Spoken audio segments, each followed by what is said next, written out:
তার মানে সবাইকে একসাথে একতাবদ্ধ হয়ে একটা তালবিয়াই পাঠ করতে হবে, দ্বিতীয় কোনো তালবিয়া হজ্জের ক্ষেত্রে চলবে না।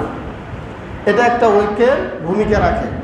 দ্বিতীয় আরেকটি ভূমিকা ঐক্যের, সেটি হলো যখন হাজী সাহেবরা আরাফাতের মাঠে থাকে তখন সেখানে হাজী সাহেবদের জন্য দিন নির্ধারণ কি আলাদা আলাদা হয় নাকি একদিনই হয়?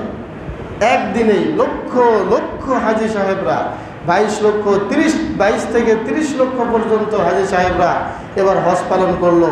সবাইকে একসাথে হজ্জের খুতবা এবং আরাফার ময়দানে সেই মসজিদে নামেরা থেকে খুতবা পাঠ করা হয়, বলেন সুবহানাল্লাহ।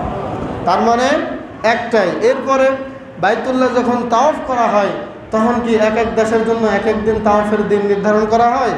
হয় না। তাওয়াফ করার সময়ও সব দেশের যত হাজী সাহেব থাকবেন সবাইকে একসাথে তাওয়াফ করতে হবে।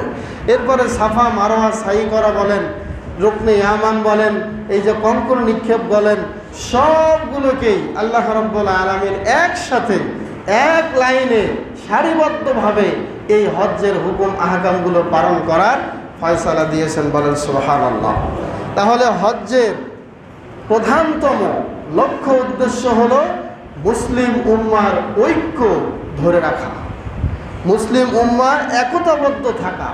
এই শিক্ষা দেওয়ার জন্য আল্লাহ রাব্বুল আলামিন হজ্জের প্রথম আমাদের এই শিক্ষাই আমাদের জন্য গাইড করেছেন, যাতে বিশ্বের মুসলিমরা, বিশ্বের মানব জাতিরা ঐক্য ধরে রাখে, ঐক্যের মধ্যে যেন কোনো ফাটল সৃষ্টি না হয়, সবাই যাতে একতাবদ্ধ থাকে, বলেন সুবহানাল্লাহ।